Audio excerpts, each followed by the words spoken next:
i nowy czas. Nowy czas to gdzie my zajrzeli maszyna, a stary czas to вот где наша прогулка будет сегодня. Stone Town это бывшая столица Оманский султанат. Если вы знаете, то Занзибар это была частью Оманский султанат. Короче, короткая история Занзибара. И в нашем городе. На Занзибар побили разные люди. Первые люди, которые тут были, это были купцы из разных стран. Купцы из Азии, купцы из Америки, купцы из других стран Африки, купцы из Европы. Первые люди, которые приобрели вот наш остров, это были португальцы. Еще в 15 веке.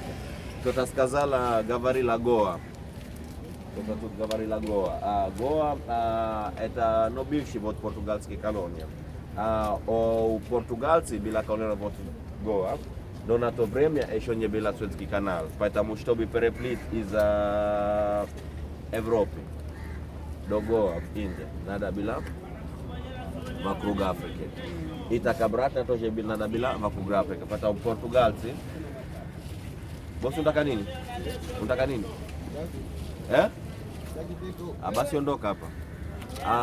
И португальцы были много точки, где они отдыхали вокруг Африки. Один из этих мест было вот здесь на Занзибар.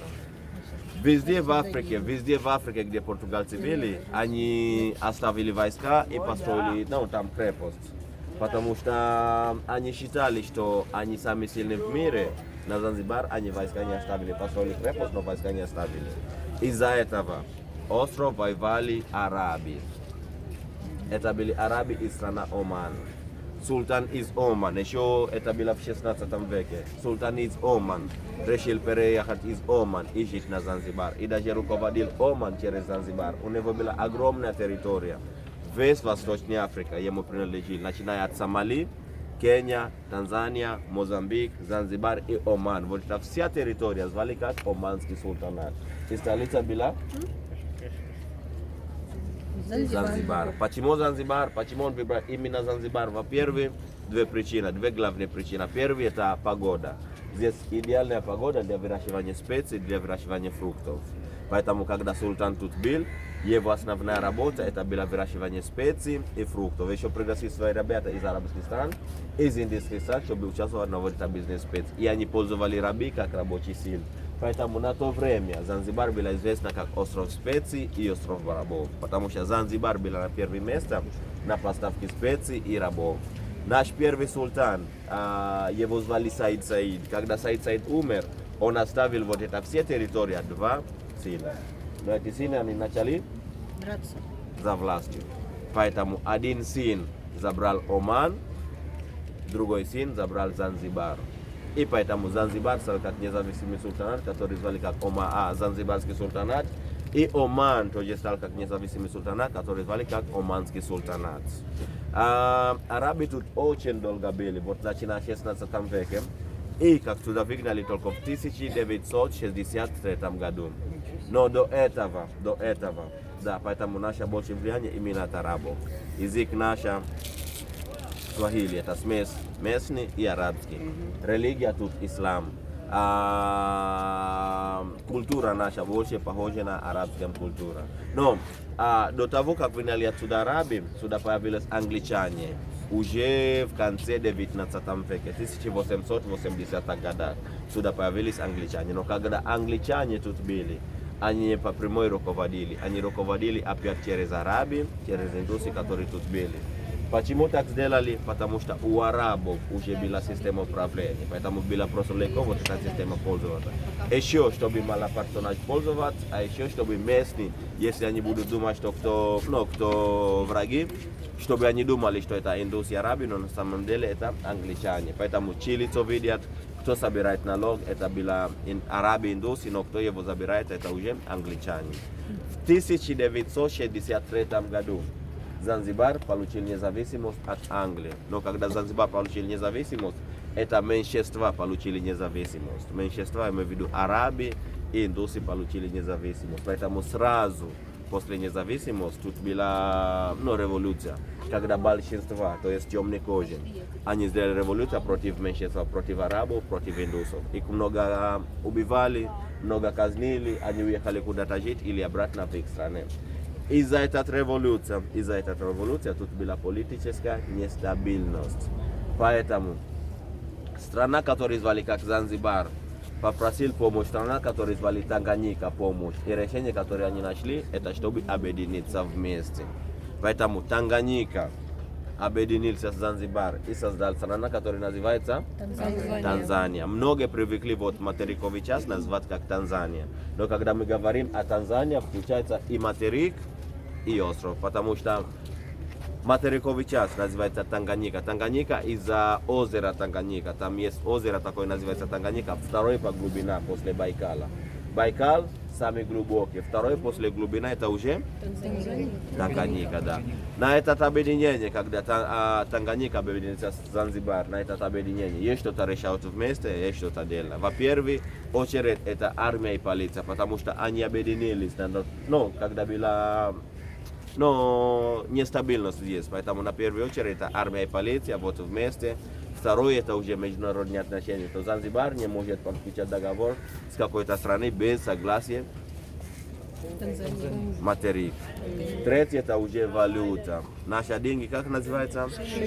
Танзанийский шиллинг. Потому что шиллинг пользуется и в Кении, и в Уганде, но есть угандский шиллинг, кенийский шиллинг и танзанийский шиллинг. Вот вместе эти три вопроса вместе. Армия и полиция, международные отношения и валюта. А так Занзибар сам по себе независим. Занзибар есть свои правительства, свой президент, свой парламент. Принимать свой внутренний закон. Только эти три вопроса, которые я вам сказал, вот вместе. Город, где мы будем гулять сегодня, это вот, как я вам сказал, бывший столица Оманский султанат. Уважаемые, я понимаю, что кроме экскурсий, вам надо еще сувениры. Поэтому в магазине многие находятся по пути наша прогулка. Не будет удобно, что мы погуляем, а мы ждем один человек, который в магазине. Чтобы был порядок, мы чисто погуляем, чисто погуляем, а потом в конце будет время, будет место, я вам покажу, где можно нормально поторговать, чтобы вы купили, что вам надо, чтобы порядок был. Еще многие ребята такие торгуются на улице. Если вы создаете контакт с одним человеком, у нас экскурсия не будет, целый день за нами будут ходить. Поэтому хотите с ним торговаться, а в конце все равно они будут. Хорошо? То чисто погуляем. Потом сувениры.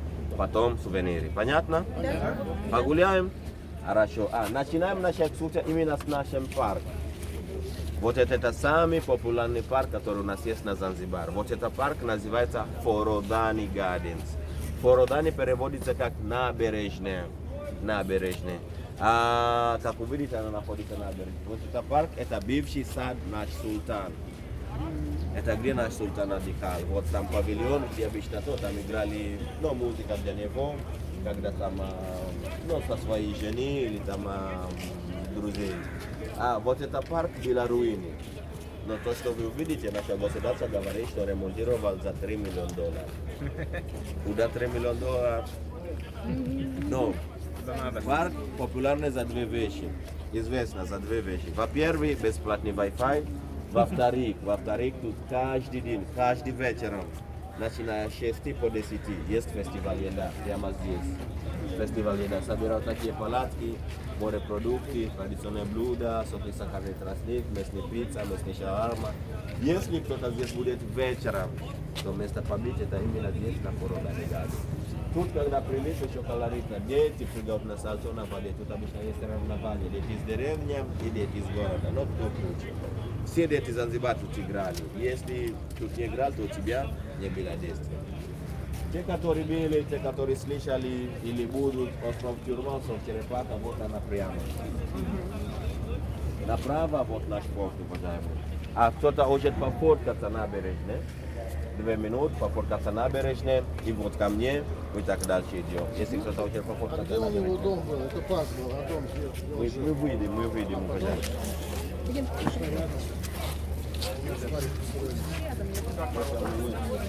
Пойдем фото? Ты не была?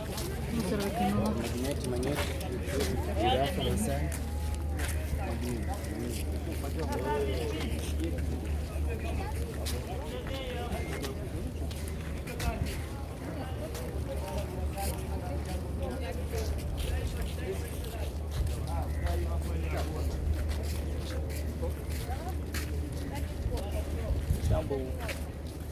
О, обезьяна. No patient. No patient. Привет. О, смотри, какая обезьяна.